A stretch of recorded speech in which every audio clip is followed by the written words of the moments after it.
Ladies and gents, boys and girls, returning subscribers, welcome to the Chinese New Year, or the Lunar New Year. Also, welcome back to the bonus video for 9 Souls.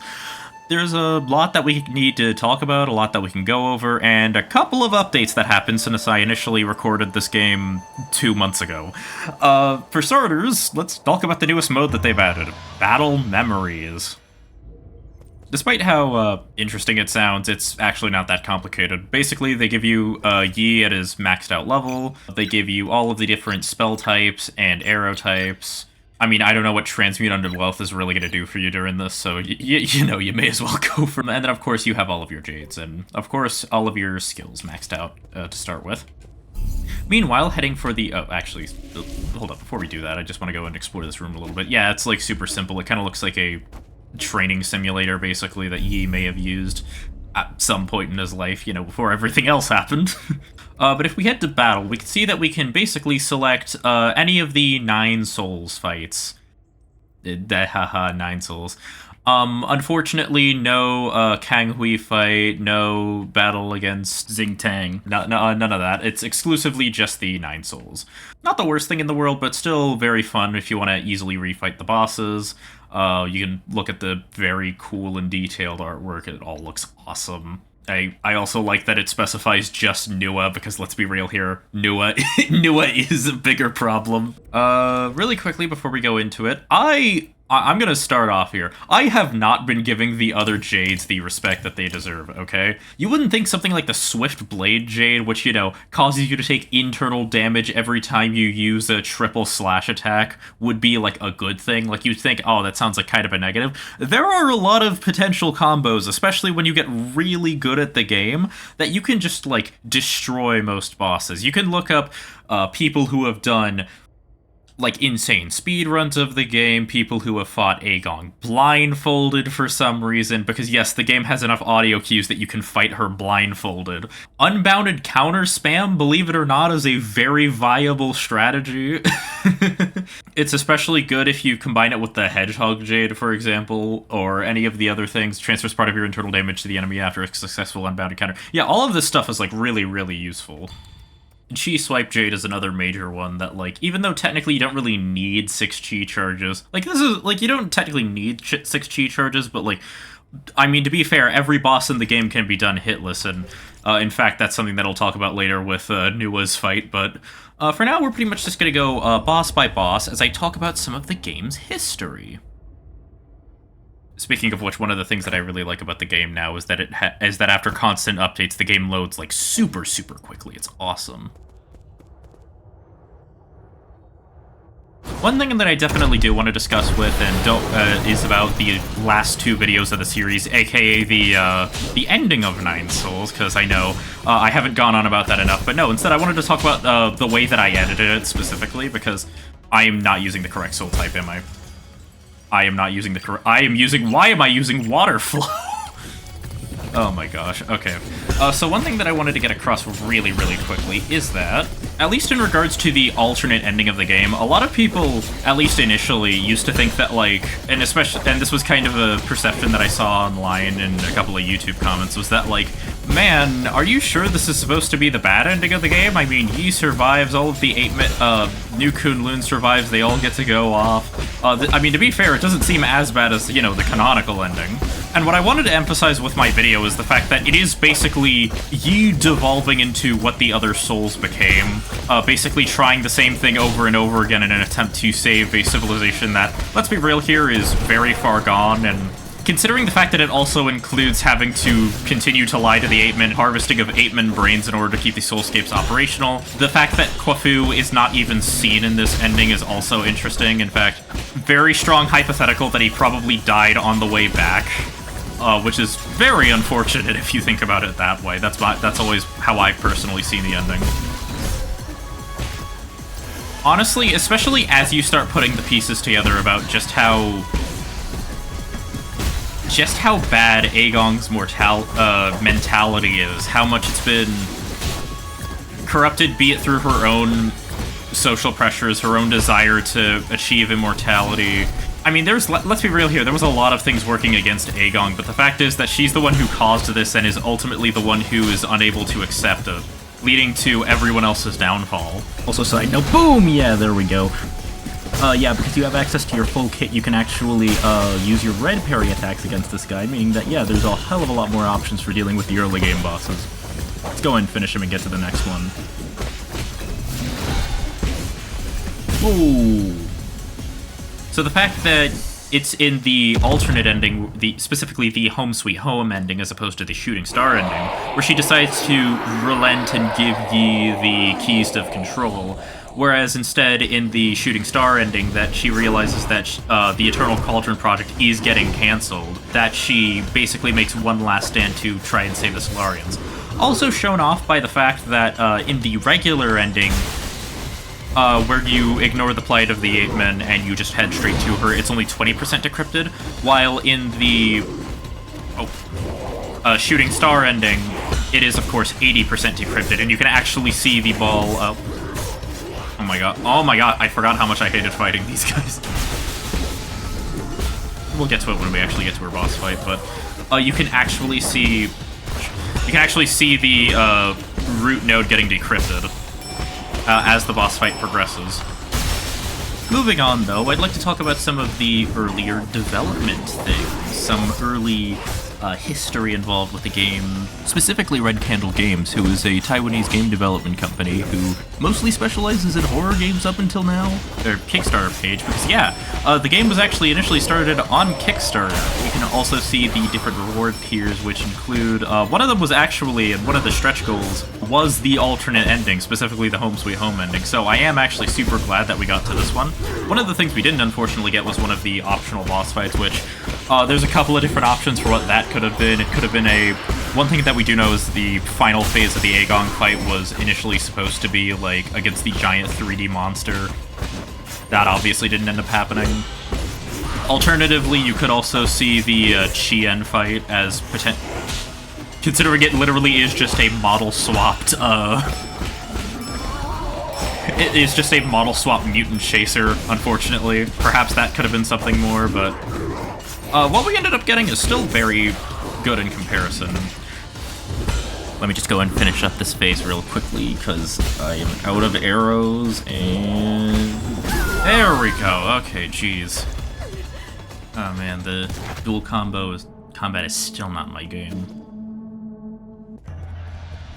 Speaking of which, now that we're in the giant claw fight, there is actually something that I want to show off with this, because this is something I only found out when I was initially testing. What we want to do is get hit by the claw's red attack, because, and I swear I've never known this before.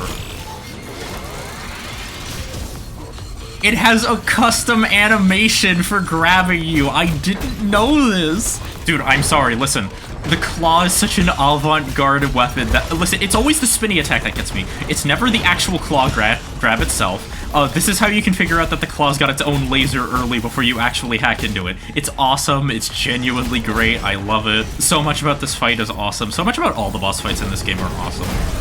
Aside from that, in the Kickstarter page, we can also see early designs for all of the souls, which some of them are very interesting, others are... Okay, so Kwafu, Gomang, Yanlo, Jaekwon, and kind of Eigong are all pretty much the same. The one in the middle with the butterfly motif is probably Lady Ethereal. They made her taller and fatter. I see this as an absolute win. The short one is probably G, while the twins were either going to share one soul and be kids, or be a part of Yi's race, maybe? Now, that leaves whoever this is supposed to be. Someone please tell me who this is. My best guess is maybe it's another candidate for the extra boss? Someone that they nominated at the last minute to hold Yi's seal, maybe? Could also be an early Eigong Phase 3 design? I have no idea who this is. Someone please help me out here. Additionally, from some of the early promotional trailers, we can see some differences in both the initial design and the current designs that we currently have. The level up system is different and looks pretty cool. Unused enemies. The bow design looks like it came from the Transmutation Factory. Aside from just enemies in general or differences in how the game was constructed, I think one of the biggest things that I noticed is, and I didn't mean no shame to the original artist or whoever designed this, because it's been fixed now, but, what was this initial design for Yi? Like, What were they thinking? Genuinely, this is nightmarish. Who on earth approved of this for the trailer? Listen, I understand it's just a trailer. You're not actually looking to, like, this isn't the final product, okay? Everything here is subject to change. Why, though? But seriously, though, going back to scroll through all of these and seeing the history of development is certainly very amazing, and especially with the fact that it would all eventually lead to the game coming to Nintendo Switch, and we get to see the greatest close-up shot of young Yi and young Hang that I have ever seen. I consider this complete forgiveness for the Beta Yi art design. It is beautiful, it is amazing. I hope that whoever made this gets a raise. And yeah, other than that, other than Battle Memories, the game has not received too many major updates. One thing that they did add, which I was kind of surprised by, were the new cutscenes in the Lady Ethereal platforming section, which, to be fair, they're just minor. They're just there to slightly tease at the actual truth of what's going on. But other than that, it's nothing too major. One thing that I do want to discuss is the enemy names. You know, the enemy names that I have been massively butchering up until this point because I used fandom.wiki instead of wiki.gg since that one hadn't been made yet. Yeah, I think it's time that I actually talk about the enemies properly now that I'm in a situation where we will be encountering none of them. These are the Dragon Guard, the Phoenix Guard, the Turtle Guard, and the Tiger Guard, who are the basic enemies that... the red ones. Let's call them the red ones. The Tiger Guard are mostly made up of the common enemies that we've been encountering throughout the game. You know, your basic swordsmen, your basic bowmen, the elite variations of them. The Dragon Guard are mostly encountered in the GMO fertilizer area, you know, Gomong's domain, basically. These include the Dragon Frogs, the Dragon Frog Caretaker, those sorts of things. Next up, you've got the Phoenix Guard, who are mostly sort of scattered throughout the place, sort of piecemeal. The Phoenix Legion are mostly composed of mechanical enemies who, including most notoriously the Phoenix Annoying Swordsman who was all the way over in the Transmutation Factory. And then, of course, there is the Turtle Legion, who is made up of the enemies that I kept calling boomerangs, but they're actually technically chakrams. Yeah, they're the worst. Alright, I had to lock in for the Jaquan boss fight, because I'm gonna be real here, I forgot how quickly he could out-damage me. There we go. Now he's gone. For goodness, that should not have taken me that many attempts.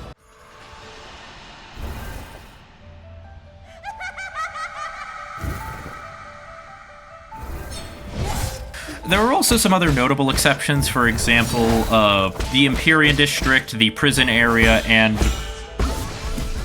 the ancient enemies all have sort of their own categories. The enemy in the Transmutation Factory are called Grabbers, while the little excavator goobers found in the grotto are called Lurkers. The Empyrean Swordsman, who I use to grind up money for, is called the Blind Empyrean Swordsman. Meanwhile, the flying enemies that teleport around, hit you, and occasionally spawn barriers, yeah, those are called Empyrean Wizards, or just wizards in general. So yes, New Kunlun canonically has wizards. The only other thing of note is that the boar that you fight at the beginning of the game, in order to get the flower for Schwanschwan, is called the Daikung Boar. It's not really specified anywhere else in the game, and it's,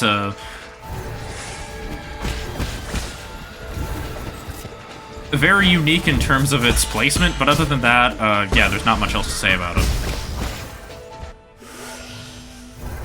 Speaking of which, now that we're effectively back at the darkest section of the game, some other things that I like about specifically Lady Ethereal section, my goodness, they really did just go all out. Again, it's kind of a shame that you don't ever get to really, I guess, re-explore her area, or that her area wasn't implemented as like a full-on thing.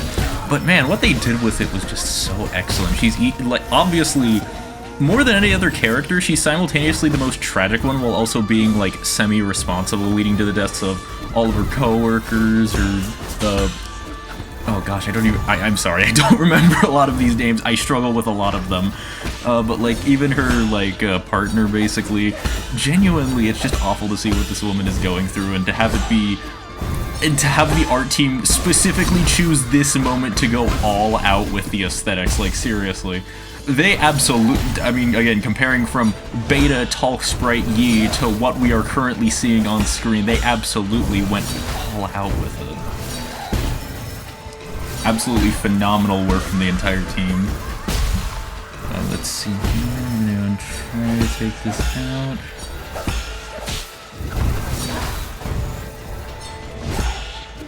I forgot how long this fight could take because of her use of guerrilla tactics.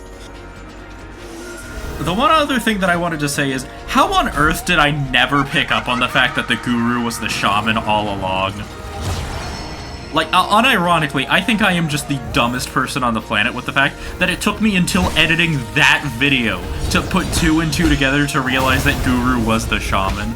Like, unironically, I am the dumbest man alive.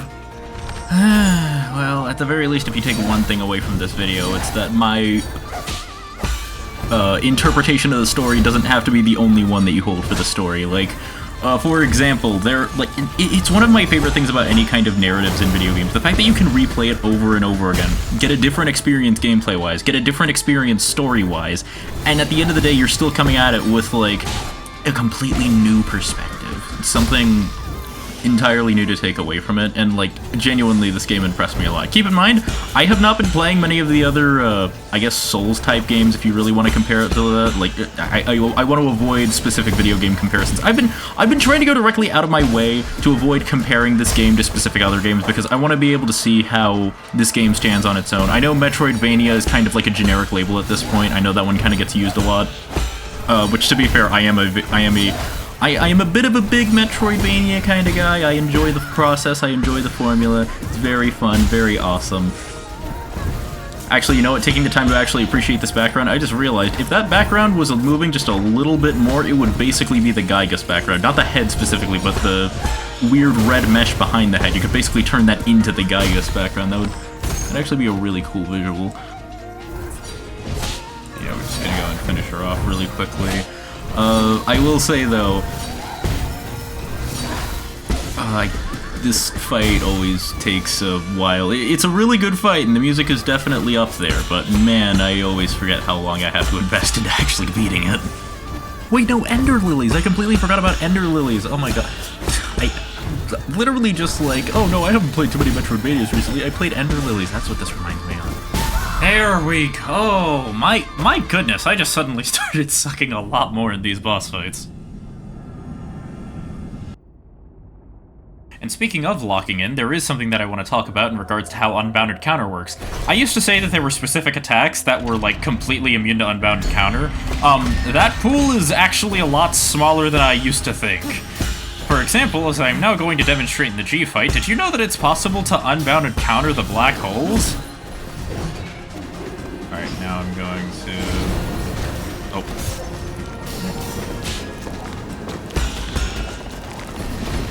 Yeah, there we go. Now, as you can see, I can actually stand within the black hole after you Unbounded Counter it the first time. It's pretty funny. It's a pretty funny fact that most people don't really know about because, you know, you're more concerned with just running away from the thing. And, hey, thank you for the free pickup, G. It's really appreciated. I'm glad that I could show off that niche but funny fact about your fight. Also, since I'm probably not going to get another chance anytime soon, I may as well go ahead and use this section to talk about some of the other miscellaneous boss packs. Man, this fight with Jay is going a lot better than it usually does. General Ying Zhao is based off of a Chinese mythological figure who is basically just there to protect the world and act as sort of guardian. The two human children who accompany Gomong are Shinwei and Shi Hui, I believe. It's really hard to see how their name is spelled.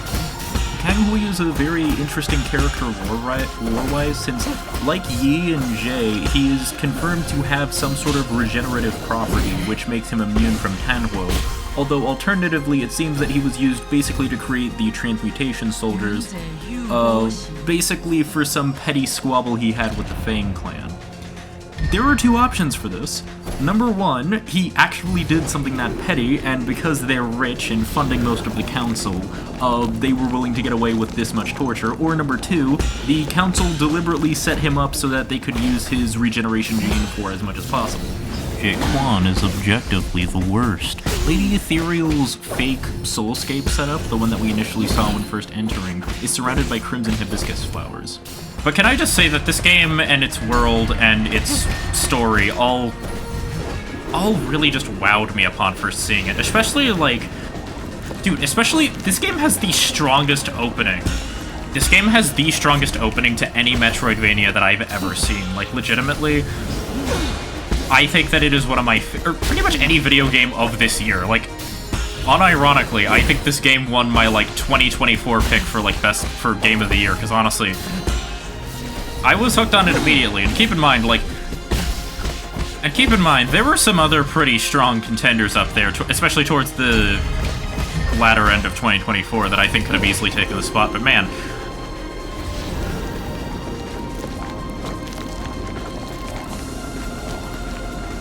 maybe it's a mix of the actual platforming and combat, maybe it's a mix of the... especially the story is incredibly gripping, and I wanted to be able to tell it in a way that made sense to me, which is why both the editing for the final two parts was a lot different and a lot more intensive than the other parts of the series, because mostly, dude, I love the finale so much, I love Yi's theme so much, we are 2 boss fights away from hearing it, and now we get to hear, well, we get to go to my second favorite area in the game, following my favorite boss fight, and...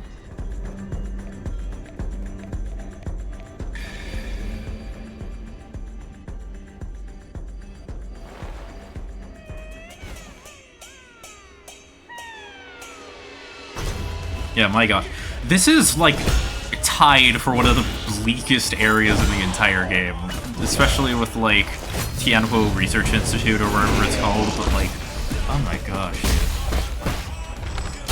Maybe because the idea of funny cat people secretly being gods and this being an explanation for how cats evolved on Earth is just very funny in concept to me. I don't know. Something about this game really just tickles my fancy.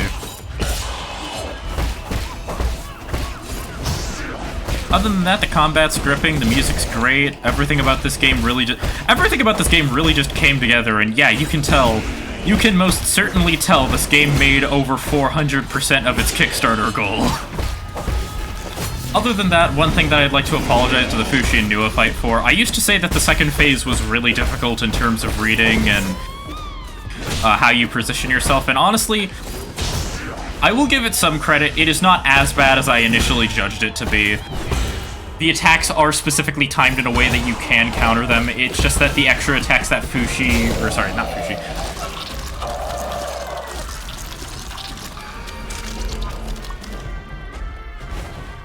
The extra attacks that Nua throws up are meant specifically to throw off your timings from the first phase, and honestly, that really threw me off as well. I legitimately have more deaths to this fight than,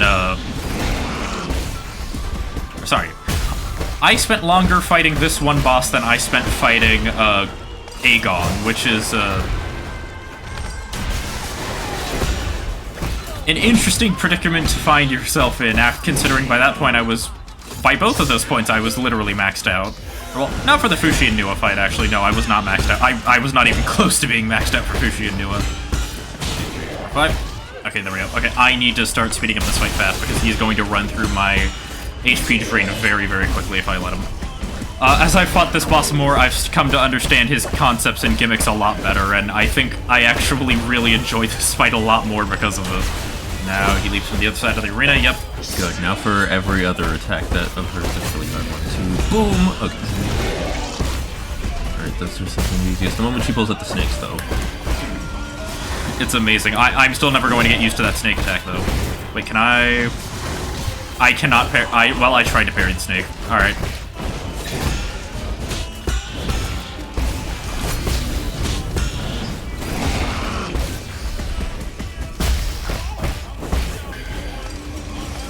Oh no, and it's sweep, sweep, sweep, sweep, sweep.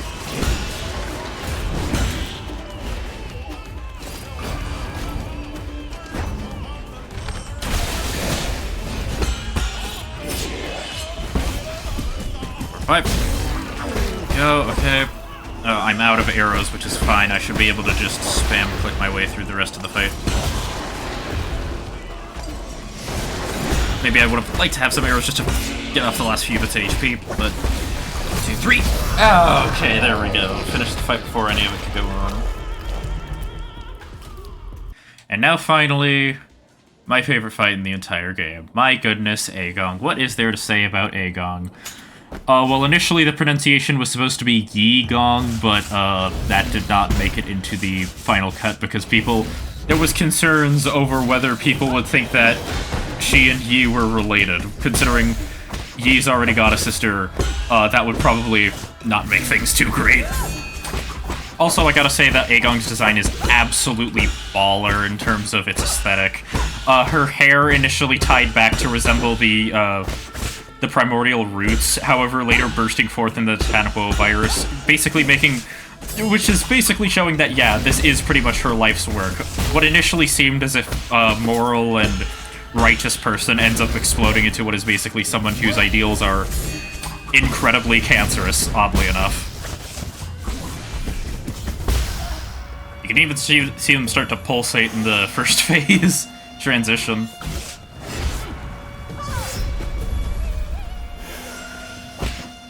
One tap. And now it's time for the final phase. Now, listen, I've sung enough praises about this fight already. You already know what my thoughts are on it based on the small quote-unquote AMV that I animated for it. At least I would like to do that again. Unfortunately, there was a slight hiccup in the recording process where, for whatever reason, I just started massively dropping frames. So, in lieu of not being able to hear Yi's theme again, instead, here's a small compilation of every time I died getting here. Oh, come on, Jaquan, no! Of course, of all bosses to actually trip me up towards the end, it would be Jaquan. Oh my gosh. I died to him I died in the first phase.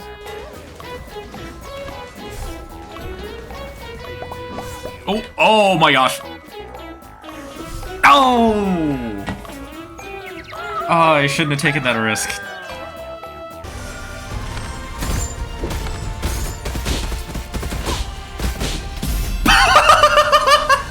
She got bullied by 2 homing arrows! Oh my gosh! Oh, that was disrespectful. Listen, Yi may have obtained oneness with the Tao, but that kill was absolutely disrespectful. Oh my goodness. And yeah, that's gonna do it for 9 Souls. Please support all of the guys who made this.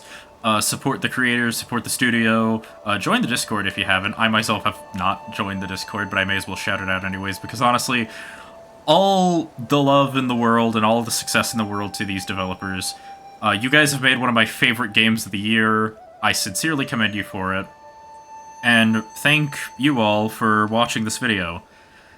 It's been a very interesting couple of weeks for me, a couple of months for me, at a very interesting point in my life at this point. So I'd like to thank all of you guys for sticking around this long, and hey, here's to a soon-to-be-reached 1,000 subscribers. Thanks for watching.